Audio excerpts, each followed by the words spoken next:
नमस्कार, हर खबर हरियाणा में आपका स्वागत है। मैं हूं आपके साथ भावना त्रिपाठी। रुक करेंगे प्रदेश की तमाम बड़ी खबरों की ओर। खबर पंचकुला से है, जहां मुख्यमंत्री नायब सैनी अंबाला लोकसभा क्षेत्र की बीजेपी प्रत्याशी बंतो कटारिया के समर्थन में विजय संकल्प रैली को संबोधित कर रहे थे। इस दौरान मुख्यमंत्री ने कहा कि पिछले 10 सालों में प्रधानमंत्री नरेंद्र मोदी ने देश की अनेक बड़ी बड़ी समस्याओं का समाधान करने का काम किया है। साथ ही मुख्यमंत्री ने कहा कि पंचकुला के साथ उनका पुराना नाता है। उन्होंने अपनी राजनीतिक शुरुआत यहीं से की थी। आज पूरे हरियाणा से एक ही आवाज आ रही है कि अब की बार 400 पार। सभी लोकसभा सीटों पर बीजेपी बड़े मार्जिन से जीत दर्ज कर रही है। वहीं इस मौके पर मंत्री असीम गोयल, पंचकुला के मेयर कुलभूषण गोयल, पूर्व विधायक लतिका शर्मा सहित कई लोग मौजूद रहे।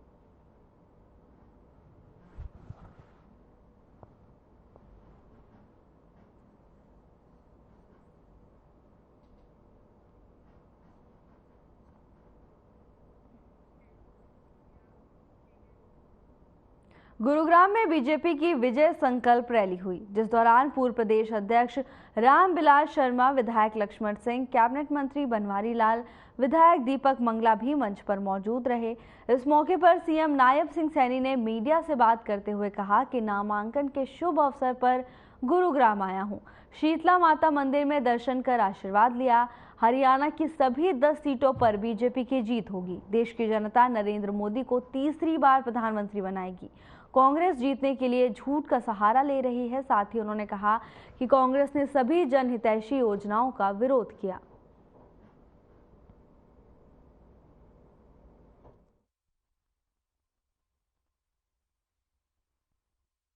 क्योंकि गर्मी का मौसम है, गर्मी का भी पीक का मौसम है, हम इस लोकतंत्र के पर्व को अपना वोट दे करके उसको मनाएं।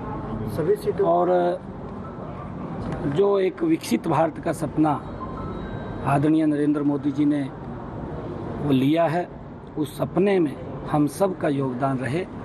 और हमें, क्योंकि 10 की 10 कमल के फूल खिला करके तीसरी बार नरेंद्र मोदी जी को प्रधानमंत्री बनाने का काम हरियाणा के लोग करेंगे। और राव साहब बड़े मार्जिन के साथ तीसरी बार नरेंद्र मोदी जी को प्रधानमंत्री बनाने में राव साहब की बड़ी भूमिका होगी। कमल का फूल गुरुग्राम लोकसभा से जाएगा और उसमें हमारे लाखों लोगों की भावनाएं उस कमल के फूल में होंगी, जिससे विकसित भारत, ये विकसित राष्ट्र बन सके। उसके लिए हम सब और इस लोकतंत्र के पर्व में हम एक एक वोट, ये मत सोचिएगा कि गर्मी ज़्यादा है और गर्मी के कारण हम वोट पोल करने ना जाएं।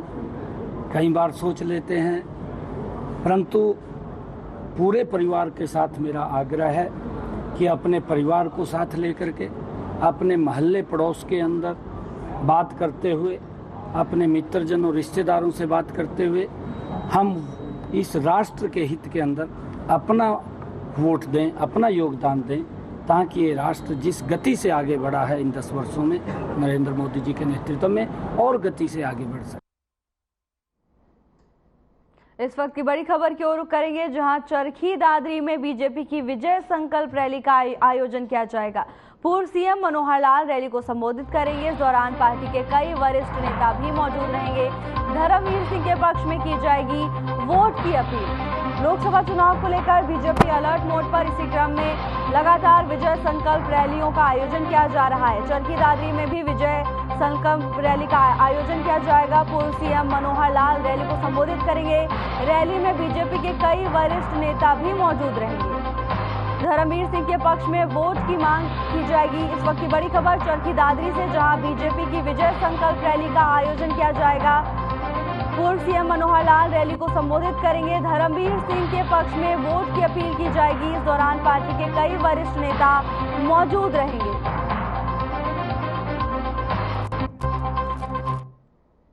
हरियाणा में जन नायक जनता पार्टी के पूर्व प्रदेशाध्यक्ष निशान सिंह ने जेजेपी का दामन छोड़ दिया है। आपको बता दें कि निशान सिंह अब कांग्रेस में शामिल हो गए हैं, जिसके बाद निशान सिंह के बैनर जेजेपी कार्यालय से हटा दिए गए हैं।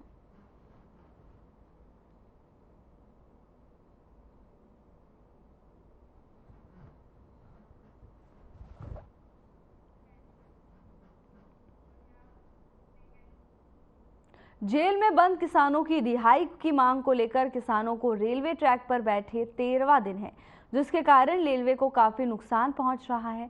न सिर्फ रेलवे बल्कि रेल से सफर करने वाले यात्रियों को अपनी मंजिल तक पहुंचने में कड़ी मशक्कत करनी पड़ रही है। साथ ही रेल ट्रांसपोर्टेशन पर भी इसका असर पड़ रहा है। आज अंबाला रेल मंडल की 2316 ट्रेन प्रभावित हुई हैं, जिनमें से 953 ट्रेनों को कैंसिल किया गया है। 187 गाड़ियों को शॉर्ट टर्मिनेट कर दिया गया और 553 ट्रेनों को दूसरे मार्ग से डाइवर्ट कर चलाया जा रहा है। वहीं 221 मालगाड़ियां भी प्रभावित हुई। तो वहीं अंबाला रेल मंडल के डीआरएम मनदीप सिंह भाटिया ने बताया कि फिलहाल पंजाब और हरियाणा सरकार लगातार बात कर रही है, लेकिन अभी तक कोई हल नहीं निकला है।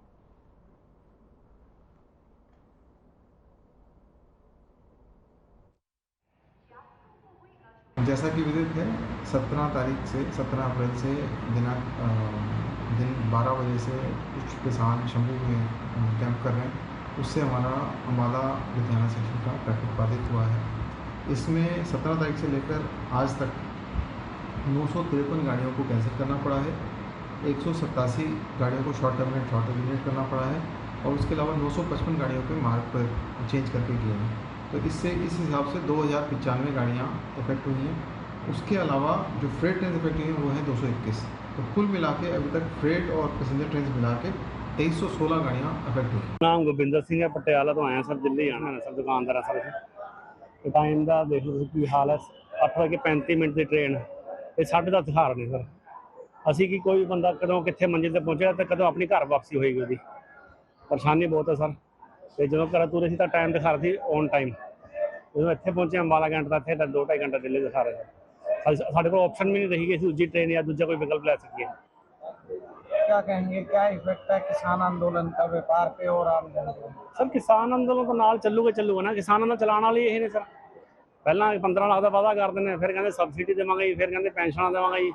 ये इलैक्शन कमीशन पूछे ना, इलैक्शन तो पहले तुसीं ये वादे कर देगा। तो अमरीक सिंह असीं राजपुरे तो आए हैं जी। घर तो मैं 7 बजे का ਚੱਲਿਆ ਵਾਂ जी।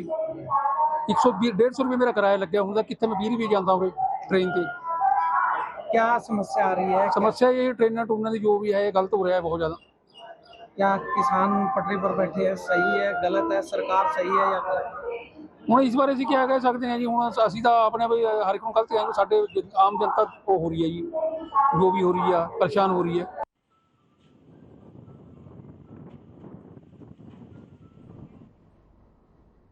खबर गुरुग्राम से है, जहां बीजेपी प्रत्याशी राव इंद्रजीत सिंह ने नामांकन दाखिल किया है।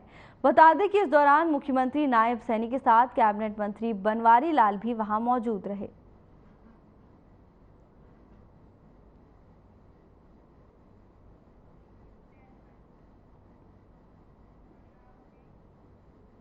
कृषि मंत्री कंवरपाल गुर्जर ने कांग्रेस पर जमकर निशाना साधा।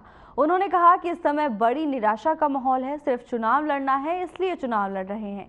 अब जनता ही कांग्रेस को हरा देगी। यमुनानगर में मीडिया से बातचीत करते हुए कृषि मंत्री ने कहा कि कांग्रेस ने हमेशा ही राष्ट्रवाद का विरोध करने की बात की है, जिसे जनता ने अच्छा नहीं समझा।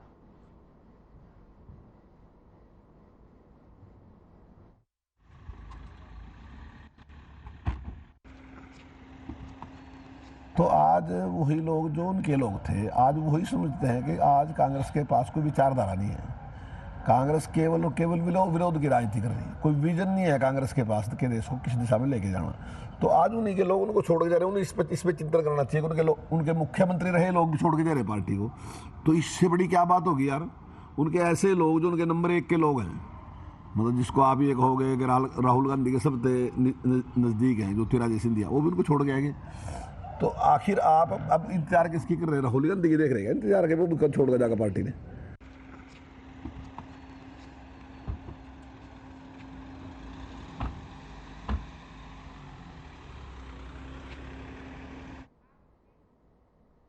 टिकट मिलने के बाद पहली बार कांग्रेस प्रत्याशी रावदान सिंह भिवानी पहुंचे। इस दौरान उन्होंने हवन यज्ञ कर चुनाव कार्यालय का शुभारंभ किया। वहीं उन्होंने कहा कि भिवानी महेंद्रगढ़ संसदीय क्षेत्र को औद्योगिक विकास, आईएमटी की स्थापना और पीने के पानी जैसी आवश्यकताओं की पूर्ति की जरूरत है। इसके साथ ही उन्होंने कहा कि कांग्रेस की सरकार बनने पर अग्निवीर योजना को समाप्त कर युवाओं को फौज में स्थायी नौकरी दी जाएगी।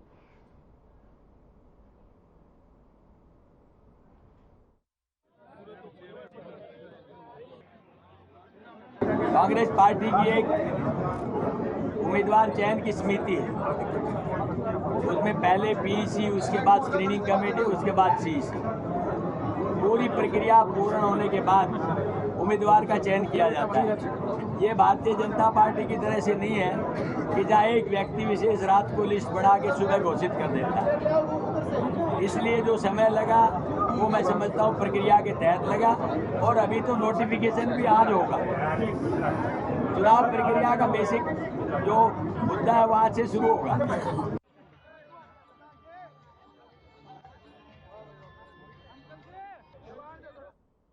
कालावली में कांग्रेस पार्टी और गठबंधन उम्मीदवार कुमारी सैलजा ने बड़ा बयान दिया है।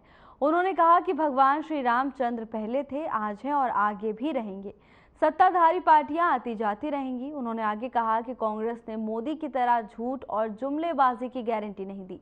कुमारी सैलजा ने कहा कि कांग्रेस ने सही गारंटी और सही चुनावी घोषणा पत्र जारी किया है। मुश्किल से मिलेगा। अब अगर 20-20 भी करते हैं तो 40 जगह मुश्किल से जा पाएंगे। शहर भी हैं, गांव भी हैं। तो आप सभी कृपया सैलजा बन के एक एक वोटर को चुनो। सबको पता है चुनाव कैसे लड़ते हैं। नरम होकर, हाथ जोड़ के वोट मांगना है। सबको लगे कि सैलजा आ गई है मेरी ओर से, आप मेरे सिपाही हैं, आप मेरे दोस्त हैं। और एक बात का विश्वास और दिलाऊं साथियों, आपका जो साथ रहा है ये हमेशा मेरे से मान।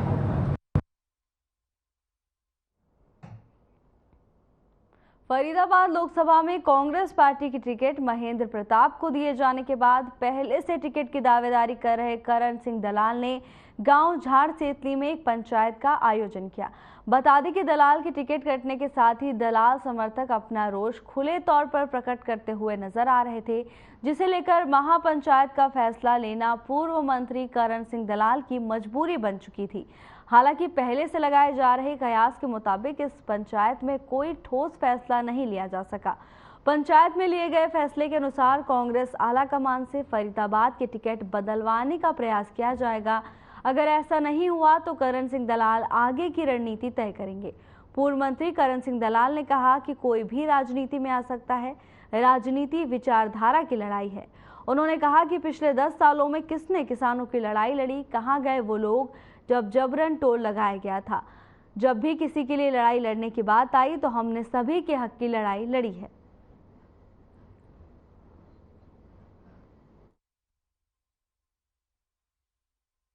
भाजपा की बात नहीं है, हमारा इलाके की बचाने के लिए जो संघर्ष पिछले 2.5 साल से माननीय करण सिंह दलाल जी जो लड़ रहे हैं, और ये ताकत चौधरी करण सिंह दलाल में हमने और इलाके ने देखी है। और करण सिंह दलाल का 36 बिरादरी की जो आज सभा बुलाई गई, जो महापंचायत, इनसे परिवार का संबंध है। और जो आज अल्टीमेटम है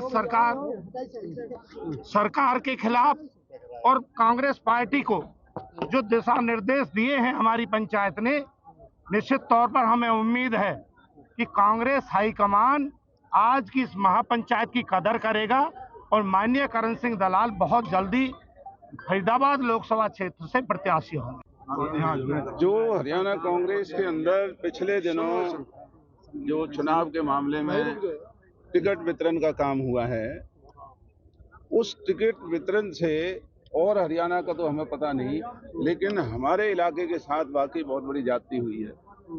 क्योंकि आप सब स्थानीय हैं, हमने पिछले 2 साल से पूरी लोकसभा के जो भी लोगों के मुद्दे थे वो मुद्दे हमने उठाए, जबकि हमारी अपनी पार्टी के पूर्व विधायक और पदों पर बैठे हुए लोग बीजेपी से मिलकर के यहाँ गैर कानूनी काम करते रहे। हमने सरेआम उनका विरोध किया। आप सभी लोगों ने देखा कि सवेरे 9 बजे से लेकर के यहाँ सर्वजातीय महापंचायत थी। ये पार्टी पॉलिटिक्स से ऊपर उठ करके थी, और इसमें आज सर्वसम्मति से, पहले तो कहते कि 21 आदमी की कमेटी, यहाँ तो सर्वसम्मति से हाथ उठा करके ये निर्णय लिया गया है कि अगर कांग्रेस की टिकट जो नहीं चाहते थे उन्हें उठा करके, उन्हें बदल करके माननीय करण दलाल जी को दी जाए।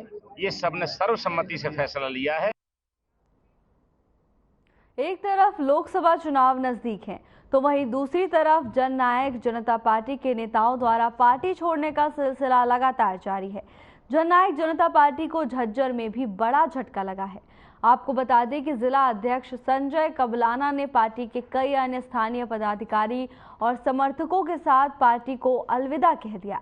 संजय कबलाना झज्जर जिले से जेजेपी पार्टी का बड़ा चेहरा थे। उन्होंने बादली विधानसभा चुनाव से 2019 में जेजेपी की टिकट पर चुनाव लड़ा था और करीब 28,000 वोटर हासिल किए थे।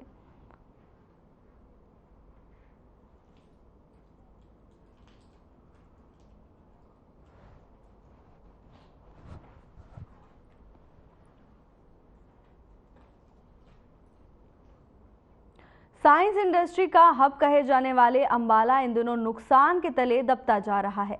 अपनी मांगों को लेकर बीते 2 महीने से शंभू बॉर्डर और जेल में बंद किसानों की रिहाई को लेकर पिछले कई दिनों से रेलवे ट्रैक पर बैठे किसानों की वजह से आम जन जीवन पूरी तरह अस्त व्यस्त हो गया है। अंबाला साइंस मार्केट से न सिर्फ देश बल्कि विदेश में भी उपकरणों की सप्लाई की जाती है। इन दिनों रेल प्रभावित होने की वजह से रॉ मटेरियल ना तो आ रहा है और उपकरण जा भी नहीं पा रहे।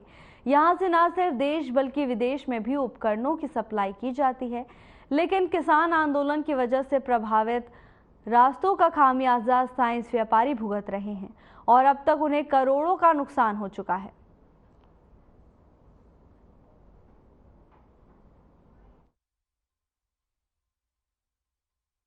किसान आंदोलन का जो हमारे बिजनेस पे साइड इफेक्ट पड़ रहा है वो बहुत ज़्यादा पड़ रहा है, क्योंकि किसान आंदोलन की वजह से पहले रोड बंद थे, अब रेलवे भी बंद हो गया है, जिसकी वजह से हमारा कच्चे रॉ मटेरियल है वो आना जाना बंद हो गया और जो माल बन गया है उसकी सप्लाई भी रास्ते में रुक गई, जिसकी वजह से मैन्युफैक्चरर और सप्लायर दोनों ही बड़े परेशान हैं। और हमारा अंबाला एक छोटा सा कॉटेज इंडस्ट्री है साइंटिफिक की, जिसकी वजह से छोटे व्यापारी बहुत ज़्यादा परेशान हो रहे हैं। किसान आंदोलन का हमारे इंडस्ट्री पे बहुत बड़ा इफेक्ट है, क्योंकि जो भी हमारे जो इंडस्ट्री है वो सारी स्कूल कॉलेज बेस्ड है। कंप्लीट एजुकेशन को हम डील करते हैं, चाहे वो मेडिकल कॉलेज है, चाहे वो इंजीनियरिंग कॉलेज है, चाहे वो फार्मेसी कॉलेज है या नर्सिंग लैब्स है, तो सारा सामान अंबाला से जाता है और अंबाला का सारा बिजनेस इसी के ऊपर टिका हुआ है। मगर उसका सबसे बड़ा माइनस पॉइंट क्या हो रहा है, पूरा पंजाब, पूरा आपका J&K, कहीं से भी हमें काम नहीं मिल पा रहा है और अगर मिलता भी तो हम सप्लाई नहीं कर पा रहे हैं टाइमली, तो हमें तो उसका नुकसान जो हो रहा है वो तो हो ही रहा है और जो लेट फी लग रही है वो अलग लग रही है।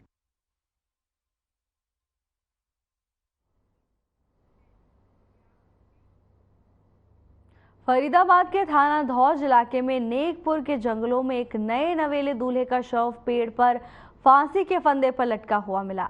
इस संदिग्ध मौत के पीछे परिवार हत्या का शक जता रहा है। बता दें कि मृतक की कुछ दिन पहले ही शादी हुई थी और वो पेशे से डॉक्टर था। फिलहाल पुलिस मामले की जांच में जुट गई है और मृतक के शव को पोस्टमार्टम के लिए अस्पताल की मोर्चरी में रखवा दिया है।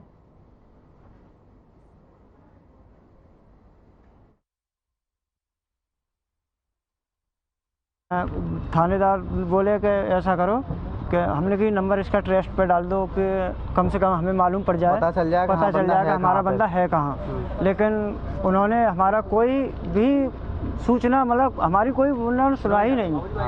कोई अगर पुलिस आपकी यूपी पुलिस तभी फोन को ट्रेस कर लेती तो हमारा भाई बच जाता, शायद भाई हमारे भाई बच जाता है। कहीं जैसे सबूत मिले हैं, आप पहले बोल रहे कट्टा था, उसमें बाल थे लगे हुए, किसी ने किडनैप करके लाया था यहाँ पर। अब भाई ये तो हमें पता नहीं सर। इसकी शादी 24 तारीख को हुई है। किसकी? विकास की शादी 24 तारीख को बारात गई है शाम को 7-8 बजे करीब और प्रॉपर तरीके से सारा प्रोग्राम ख़त्म हुआ है और सवेरे इसकी विदाई हुई है और ये घर पे आए कितने 2 बजे करीब, 1:30 से 2 बजे करीब वापस आ गए घर पे।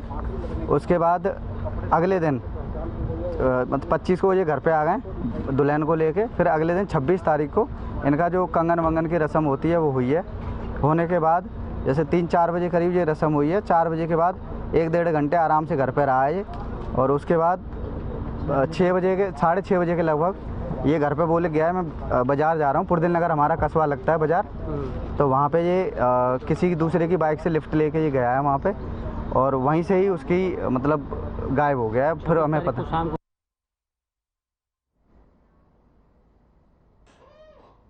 जुलाना क्षेत्र के गांव मेहरड़ा में खेतों में अज्ञात कारणों से अचानक से आग लग गई, जिस कारण खेत में खड़ा ट्रैक्टर और कई एकड़ के गेहूं के फाने राख हो गए। घटना की वीडियो सोशल मीडिया पर जमकर वायरल हो रही है, जिसमें एक व्यक्ति जलते हुए ट्रैक्टर और खेत में लगी आग के बारे में दर्द बयां कर रहा है।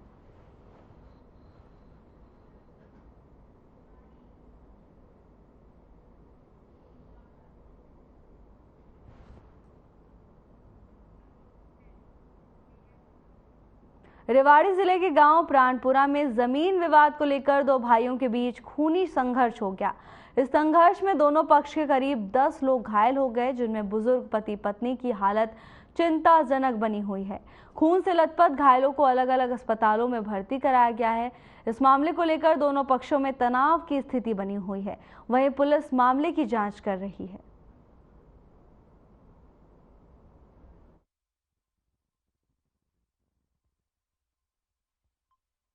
हमारे खेत में जो अंकल जी हैं, हमारे चाचा जी, वे खेत बांटने के लिए गए थे, तो हम मौके पे पहुंचे तो उन्होंने हमारे ऊपर हमला कर दिया। किस चीज़ से हमला किया? तेज़धार तलवार वगैरह से इन्होंने हमला किया मेरे ऊपर। मेरे पिताजी के सभी के, मेरे चारों को लगी है। हमारे ज़्यादा सभी 10 लोग होंगे, सभी के लगी है। टोटल दोनों साइड? हाँ, दोनों साइड लगा। और हम जब मौके पे फिर 112 पहुंची है, फिर हम हॉस्पिटल में आए हैं सरकारी में बावल।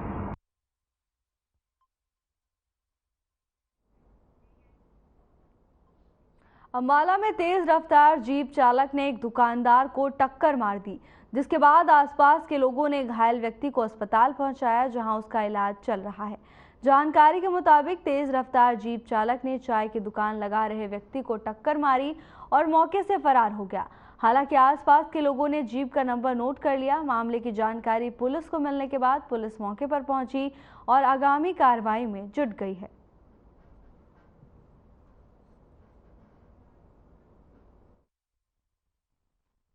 सर ऐसा है, ड्राई मार्केट में एक एक्सीडेंट का पता चला था।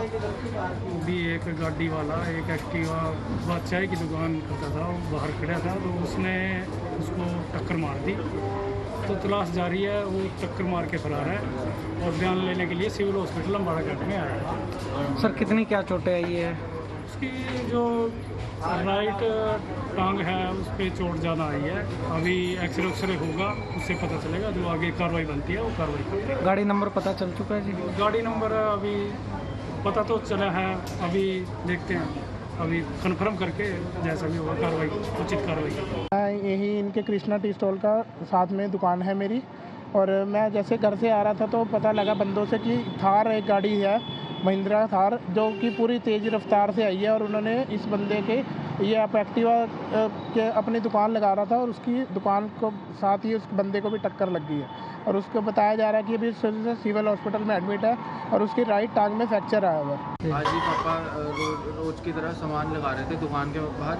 वहाँ पे 3 बंदे आए, बिल्कुल जीप थी, HR07 नंबर है 1661, और पापा सामान लगा रहे थे। गाड़ी वाले ने बिल्कुल बहुत ज़्यादा स्पीड में आ रहा था, 100 से ज़्यादा की स्पीड पे, और बिल्कुल टक्कर मार दी है एक्टिवा में। और पापा की जो राइट वाली टांग है वो पूरी की पूरी टूट गई है। उन बंदों को पकड़ना चाहिए पूरी तरह, क्योंकि अगर कोई मार के भागता रहा तो सारी ऐसी एक्सीडेंट करके भागते रहेंगे। बिल्कुल सुबह के टाइम पे बिल्कुल ओवर स्पीडिंग थी, 3 बंदे थे गाड़ी में और एक सरदार भी था उसमें। हर खबर हरियाणा में फिलहाल के लिए बस इतना ही। जल्द हाजिर होंगे नई अपडेट्स के साथ। नमस्कार।